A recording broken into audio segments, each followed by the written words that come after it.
And welcome back to more Super Paper Mario. Last time we actually got all of the treasures. Finished off all of the map completion.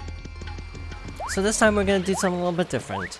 We're gonna continue working our way towards showing off everything there is to see by taking on the Samur's Kingdom. So, if you recall, swam away like a cowardly plumber in the sea, did you? You must now start over from the first gate as a fitting punishment. Great treasure waits you, but first you must defeat me. So we're not gonna really go into a ton of detail with dialogue, partly just because we've seen all these guys already. I figured I should show them, just to discuss strategy, but really, we're not gonna spend a lot of time talking about the actual dialogue, unfortunately. Obviously, we've seen the first 20 already, so we can definitely breeze by these guys pretty quickly. So, the Samur's Kingdom involves a lot of fighting. A lot of fighting. 100 Samur guys blocking your way to some undescribable treasure. That isn't a pure heart, because we have the pure heart. Obviously, we can't get another one from them, so they have something else to give us instead. So it is definitely still worthwhile if you are a completionist, or if you're just looking to throw down with a bunch of guys. If you want to test your strength against a bunch of rather oddly named enemies. Reminder that most of the enemies' names are references to various characters, like Jade Blooper was the first guy. This guy is Flightless Bird, who's squatting Birdo, who is partly named this because of a translation mistake with Super Mario Bros. 2.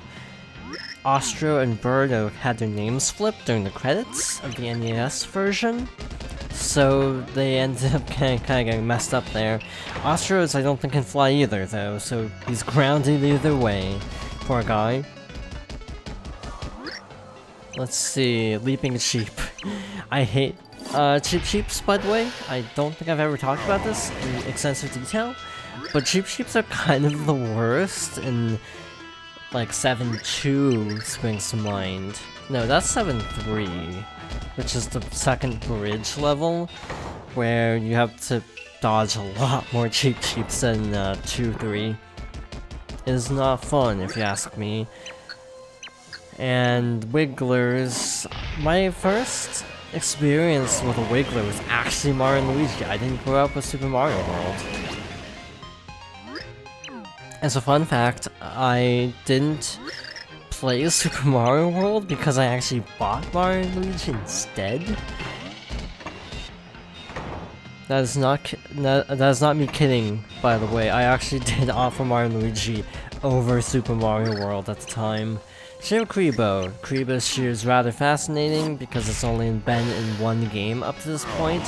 2 now because Mario Maker. But at this point, it was only in one level of Super Mario Bros. 3. 5-3 or 5-2, I don't remember offhand. The thing with Super Mario Bros. 3 is I kind of can take him either way. Like, you can basically play whatever level you want at certain junctions. So like, sometimes I do one level first, sometimes I do the other. So at those branching paths, I tend to have trouble remembering which level's actually which. Like, I know, like, 5-2 and 5-3 are like that for me, and also, like, that happens again in World 6 as well. One exception to that is 7-4, which is the underwater level. That's actually mandatory for progression in World 7. I do remember that one is 7-4. The maze, I think, is 7-3, if I'm not mistaken. Or I'm just, like, striking out on all my Mario trivia. That could also be. I love Super Mario Bros. 3, but I haven't studied it on a super religious level of trying to memorize everything about it. Someday I really want to try to speedrun it, but no ETA. I'm still trying to work on Super Mario 64. I want to get like sub 25.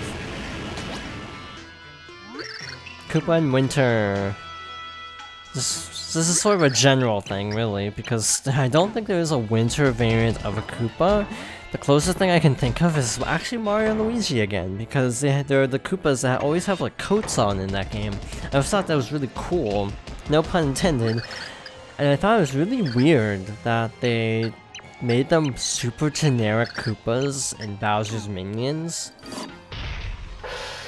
Like, a lot of the sprite work has really unique characteristics in Mario & Luigi Superstar Saga for Game Boy Advance, and they tend to have more just classic Mario designs in the Superstar Saga remake. And it's just one of those you can take it or leave it kind of things. It's not a deal breaker, it doesn't magically make the game worse. But it is still disappointing, because I did like the Koopas with like the weird like heavy winter coats. At least that's how I always interpret the sprites in Mario & Luigi. So there's your strategy for the Duel of 100. Spam flames. That's basically it.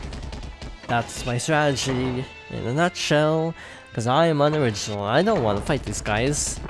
By the way, I actually have almost full inventory using just the Ultra Shrooms and Life Shrooms I've been hoarding this entire game.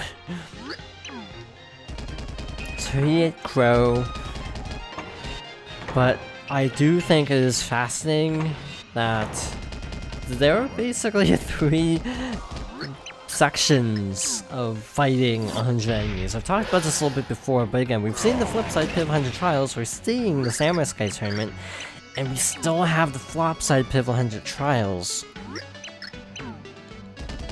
Between this and the treasure chests, I think this game has the most robust post-game of any Mario RPG, which is actually not saying anything now that I actually think about it, because I realized the only other game with a post-game is Thousand Year Door. The others don't have post-games, so never mind. Let's see, Super Mario RPG doesn't have a post-game. SNES, turn off the game when you're done. Paper Mario doesn't. This game does. Thousand Year Door does. Six Star didn't. Color Splash didn't.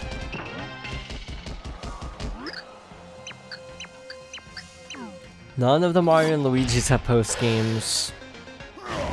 Closest is actually Partners in Time, because there's that one like section that's sort of like an epilogue, sort of, when you go back to. I'm not gonna spoil it actually, but it's not really a post game because it's still part of the story. But there's one part where it's like, oh, you beat the final boss, but there's like a little bit more after. So does that count as a post game? I don't know.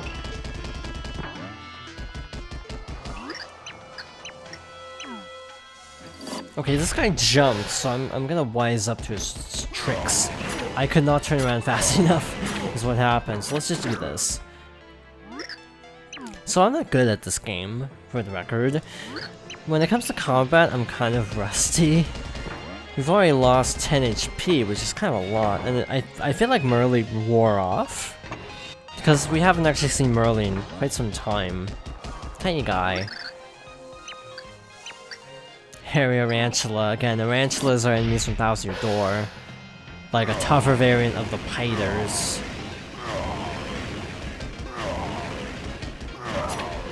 He's really fast. That's his main advantage.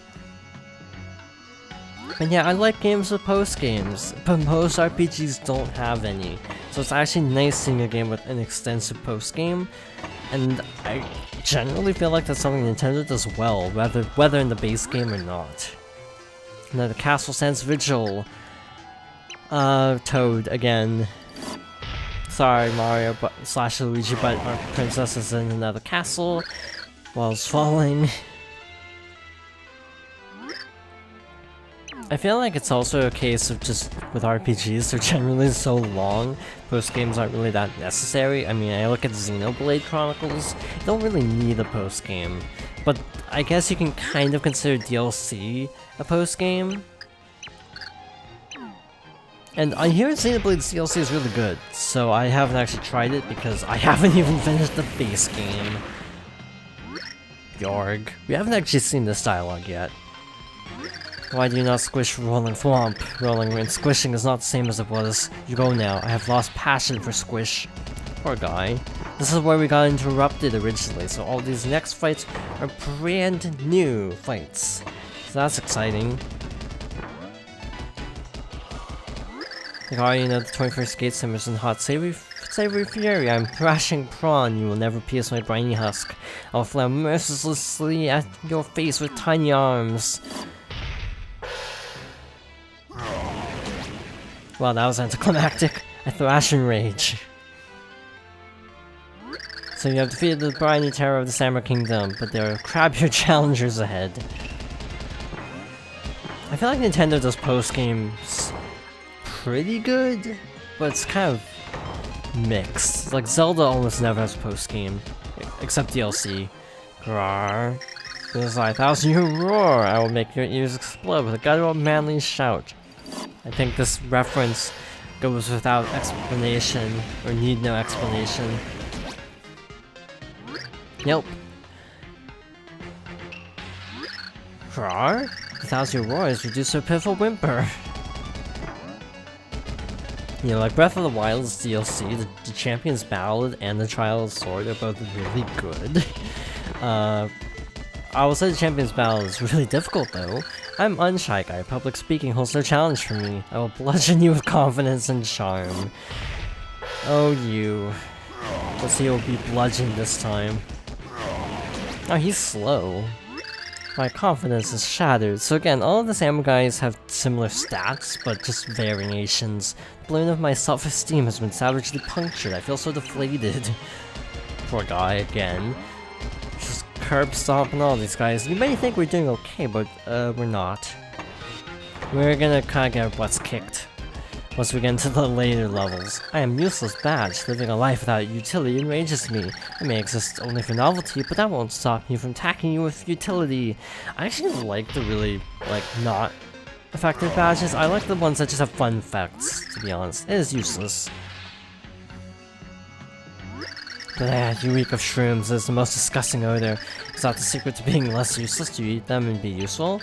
I hate shrooms, so I'll eat them by the handful. They make me less ineffective. Yeah, look at the mush badge from Mario and Luigi.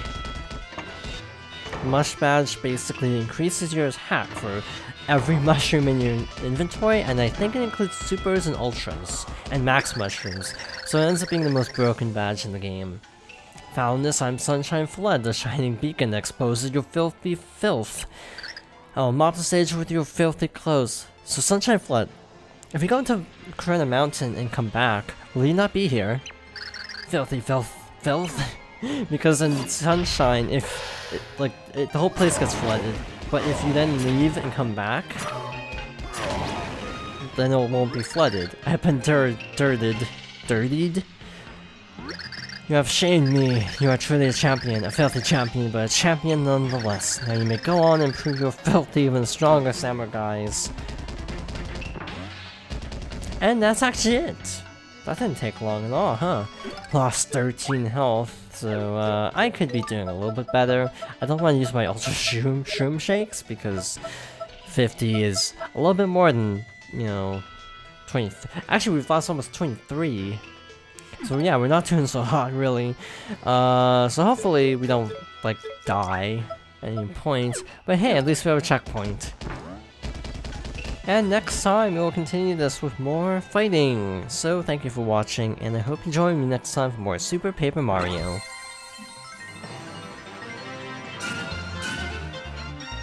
I also realized I usually do my outro later. So, oops.